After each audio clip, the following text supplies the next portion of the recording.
রাতের আকাশে শুনশান সড়কে রক্তাক্ত অবস্থায় দৌড়াচ্ছি। গাল মাথা থুতনি থেকে তরতাজা রক্ত গড়িয়ে পড়ছে পাকা রাস্তায়। চোখে মুখে ভীষণ অন্ধকার দেখছি, তবুও প্রাণপণে সর্বোচ্চ শক্তি দিয়ে সারি আঁকড়ে দৌড়াচ্ছি।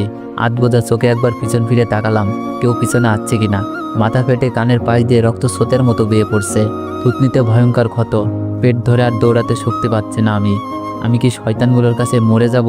আমার যে হারে ব্লিডিং হচ্ছে, আমি বাঁচব না, হয়তো বাঁচব না। হে মাবুদ, আমাকে রক্ষা করো। চোখের সামনে সব ঝাপসা দেখছি, আন্দাজের উপর ঠোঁট কামড়ে দৌড়াচ্ছি। আমার পা দুটো ভয়ঙ্কর ব্যথা করছে মাবুদ, আমি বাঁচতে চাই। ওই শয়তানগুলোর হাত থেকে আমি বাঁচতে চাই। আর পারছিলাম না দৌড়াতে, মাথা ঝিম করে পাক খাচ্ছে। সব কিছু চোখের সামনে ঝাপসা থেকে কঠিন ঝাপসায় থুবড়ে পড়লাম পাকা রাস্তায়। আমার পড়ে যাওয়ার শব্দটা চারিদিকে ছড়িয়ে পড়ল। হাত পায়ের উপর কাবু পাচ্ছি না আমি, চোখ দুটো বুঝে এলো আমার আপনা আপনি। তো এভরিওয়ান, গল্প কন্টিনিউ করার আগে একটা কথা বলে রাখি, যদি আপনাদের এই গল্পটি ভালো লাগে তবেই আমি কন্টিনিউ করব, আর যদি না লাগে তাহলে কমেন্টে বলে যাবেন। তো চলুন গল্পে ফিরে যাওয়া যাক। ও শিট, মেয়েটার গায়ে কাপড় নেই। সাইমা, তাড়াতাড়ি তোর চাদরটা দে। অনেকের কথায় অবাক হয়ে সাইমা বলল, এই নোংরা মেয়েকে আমি আমার দামি চাদর দিব?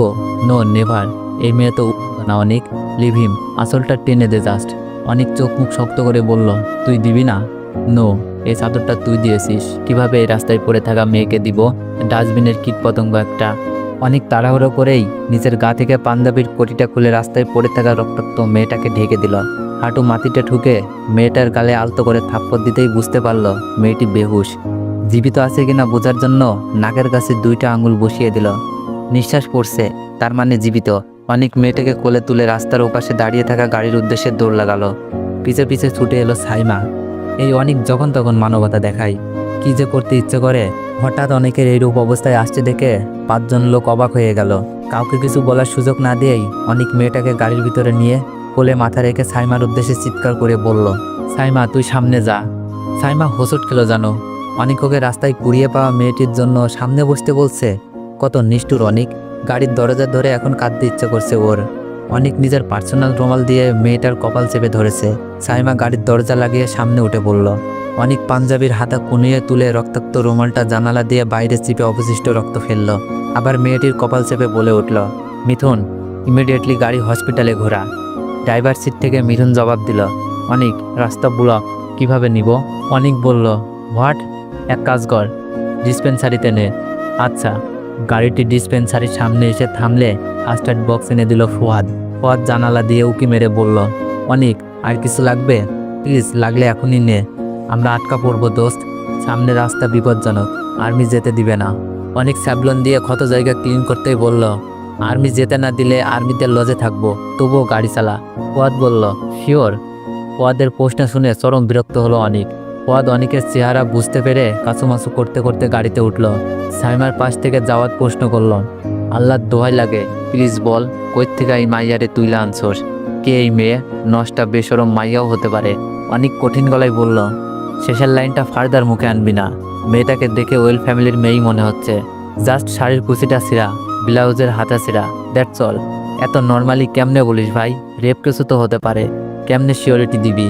অনেক মেয়েটার মাথায় ব্যান্ডেজ করে দিল। কাটাছেঁড়া জায়গাগুলোতে মলম লাগিয়ে দিতেই সাইমা উচ্চস্বরে বলে উঠল, তুই আর মলম লাগাবি না, ওকে ছুবি না বলছি, আমি সহ্য করতে পারছি না। রাস্তার ফকিন্নিকে তুই এইভাবে টেক কেয়ার করছিস?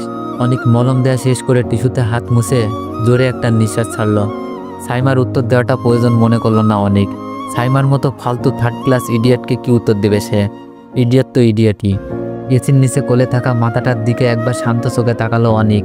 হলদেটে ফর্সা গালের উপর 5টা আঙুলের গাঢ় ছাপ, বড় বড় চোখ জোড়া, নাকটা একটু চিকন তবে বোচা, ঠোঁটের বাম কোণা থেকে থুতনি পর্যন্ত রক্ত শুকিয়ে আছে তার। আচ্ছা, মেয়েটার নাম কি? কি কারণে রাস্তায় ওভাবে বেহুশ হয়ে পড়েছিল? মেয়েটিকে দেখে অতটা খারাপ মনে হচ্ছে না, কিন্তু শরীরের অবস্থা দেখে দর্শন ছাড়া অন্য কিছু আওড়াতেও পারছি না। আচ্ছা, মেয়েটাকে কি রেপ করেছে? অনেক হঠাৎ চোখ বন্ধ করে মেয়েটার মুখের উপরে ঝুঁকল।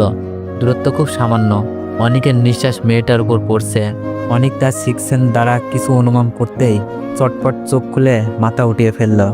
বাম হাত ধরে হার্টবিট চেক করছে এখন। সেন্স বলছে মেয়েটা ভয়ঙ্কর বিপদ থেকে বেঁচেছে। নার্ভ অস্বাভাবিক হারে উইক হয়ে আছে। হাতও কেমন ঠান্ডা হয়ে আসছে। ও শিট, ঠান্ডা হয়ে আসছে। অনেক দ্রুত মেয়েটিকে বুকে চেপে ধরল। নিজের গলার নিচে মেয়েটির মুখ গুজিয়ে অস্থির গলায় বলে উঠল, মিঠুন, তুই তাড়াতাড়ি সামনের লজে নে, মেয়েটাকে আগে সুস্থ করতে হবে। ফুয়াদ চিৎকার দিয়ে বলল, মরে যাচ্ছে নাকি? অনিক আরো শক্ত করে বুকে চেপে বলল, শরীর ঠান্ডা হয়ে আসছে, তাড়াতাড়ি কর।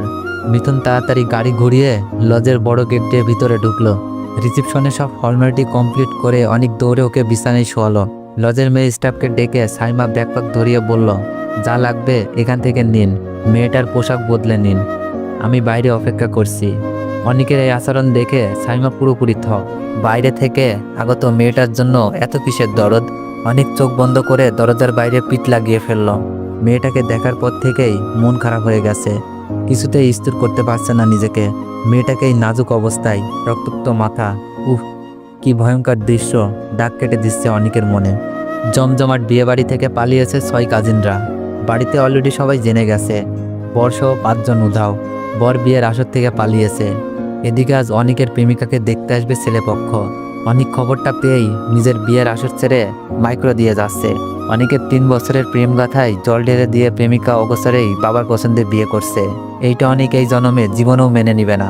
পারলে আগুন ধরিয়ে দিবে প্রেমিকার বাড়িতে, সব ধ্বংস করে দিবে সে। অনেক নিজেও বিয়ের পিড়িতে বসতো না, শুধু দাদির কসমের উপর অটল ছিল। যাত্রাপথে হঠাৎ রাস্তায় রক্তাক্ত অবস্থায় একটা মেয়েকে দেখলে সে তুলে নিয়ে আসে গাড়িতে। মেয়েটার নাম কি, কোথায় থাকে, কি হয়েছে কিছু জানে না সে। মেয়েটার কি রেপ হয়েছে নাকি অন্য কিছু ঘাপলা জড়িয়ে আছে? হঠাৎ চিন্তায় দুনিয়ার ফোড়ন কেটে কাঁধের উপর ভার অনুভব করলো অনেক। চোখ মিলে পাশে তাকাতেই ফুয়াদের শুকনো চেহারাটা দেখতে পেল। ফুয়াদ চোখে চোখ রেখে কথা বলার সাহস পাচ্ছে না। কান্না কান্না স্বরে নিচু কণ্ঠে বলল, আনিশার বিয়ে হয়ে গেছে ভাই। আনিশার ছোট বোন ফোন দিয়েছিল, আমরা ওর বিয়ে থামাতে পারলাম না ভাইয়া, পারলাম না। অনেকের পায়ের তলা থেকে যেন মাটি সরে যেতে লাগলো। হৃৎপিণ্ড ভয়ঙ্কর স্পিডে দাপাতে লাগলো। অনেক রাগে ক্ষোভে দেয়ালে ইচ্ছামতো ঘুষাতে লাগলো। তুই বিয়ে করতে পারিস না আনিশা, তুই বিয়ে করলি কেন? তুই তো অনেককে ভুলে যেতে পারিস না, তোকে আমার কাছে ফিরে আসতেই হবে। চিৎকার চেঁচামেচিতে প্রচণ্ড গলা ফাটিয়ে দেয়ালে ঘষাচ্ছে অনেক। পিছন থেকে অনেককে টানছে ফুয়াদ। অনেকের হাত ছিলে রক্ত বের হয়ে পুরো দেয়ালটা লাল হয়ে গেছে। সর্বোচ্চ শক্তি দিয়ে ঘুষি, হাহাকার চিৎকার, দুটো শব্দ মিলে একাকার হয়ে লজের আনাচে কানাচে বিক্ষোভ ধ্বনিতে প্রতিধ্বনি হচ্ছে। সবাই এদিকে ছুটে আসলে অনেকের পাগলামি দেখে ভয় পেয়ে যায়। ফুয়াদের সাথে বাকি কাজিনরা টেনে টেনে অনেককে নিয়ন্ত্রণ করে। অনেক ফ্লোরে হাঁটু মুড়ে বসে পড়ে। ওকে ঘিরে সব কাজিন গোল হয়ে বসে সান্ত্বনা দিতে থাকে অনেককে। যা হয়েছে তা কখনো ফিরে পাওয়া যাবে না। একটা ভুল সারা জীবনের দুঃখ, এটাই কঠিন সত্য। অনেক নিঃশব্দে চোখের বাঁধ ছেড়ে দিয়েছে। শুকনো ফ্লোরে গোল গোল বিন্দু আকারে অশ্রুজল পড়ছে। মন কিছুতেই মানতে চাইছে না পুরনো প্রেমটা আজ অন্য কারোর ঝুলিতে। অনেকের বুক ঢেলে কান্না আসতে পড়ছে। কেন অনেক দাদির কথায় প্রেমিকাকে ছাড়লো, তাও প্রথম প্রেম, প্রথম ভালোবাসা। সাইমা অসহায় সুরে চোখ ভিজিয়ে বলল, এসব কিছু ওই নোংরা মেয়েটার জন্য হয়েছে। আমরা ওকে যদি ওখানেই ফেলে দিতাম, অ্যাটলিস্ট টাইম মতো তো পৌঁছাতে পারতাম। শব্দ সোর। এক্সকিউজ মি, আপনারা এই মেয়েটার পোশাক বদলাতে বলেছেন, তার পোশাক আমি পাল্টে দিয়েছি, ধন্যবাদ। অনেক আস্তে আস্তে মাথা তুলে স্টাফ মহিলার দিকে তাকালো। মহিলা চলে গেছে এতক্ষণে। অনেক ফুয়াদের কাঁধে ভর করে ঝট করে উঠে দাঁড়ালো। অনেকের হাবভাব ভালো লাগছে না ওদের। অনেকের রাগ মানে ভয়ঙ্কর দুর্যোগের পূর্বাভাস। এই দুর্যোগ কতটা ভয়াবহ হতে পারে কেবল ওর কাজিনরা ভালো জানে। অনেক হুড়মুড় করে মেয়েটার রুমে ঢুকে ধাস করে দরজা ঠেলে দেয়। অনেক ভিতর থেকে দরজা লাগিয়ে দিয়েছে। অনেকের মাথায় কি চলছে? ও কি মেয়েটাকে রাগের বশে মেরে ফেলবে, ক্ষতি করবে? ফুয়াদ মিথুন যাওয়ার ধাক্কাতে লাগলো, চিৎকার করলো খোলার জন্য। সাইমা, পূর্বিকা সবাই চেঁচাচ্ছে। অনেক আর খুলল না। অনেক হাত মুষ্টিবদ্ধ করে বিছানায় শুয়ে থাকা মলিন চেহারার জ্ঞানহীন মেয়েটার দিকে ফুসে আসছে। এক পা করে এগোচ্ছে। শরীর শীতের কাঁপুনির মতো থরথর করে কাঁপছে। চোখের নিচ ঘেমে উঠেছে। ক্রমশ লাল হয়ে উঠছে চোখ দুটো, আগুনের হুলকো ছোটার মতো রক্তিম লাল। কি করবে অনেক এবার মেয়েটার সাথে? তো এভরিওয়ান, গল্পটির নেক্সট পার্ট চাইলে একটু বেশি বেশি কমেন্ট করুন আর একটু বেশি বেশি কপি লিঙ্ক করে দিন। আর গল্পটি মেবি ইউটিউবে শুরু করব। ধন্যবাদ।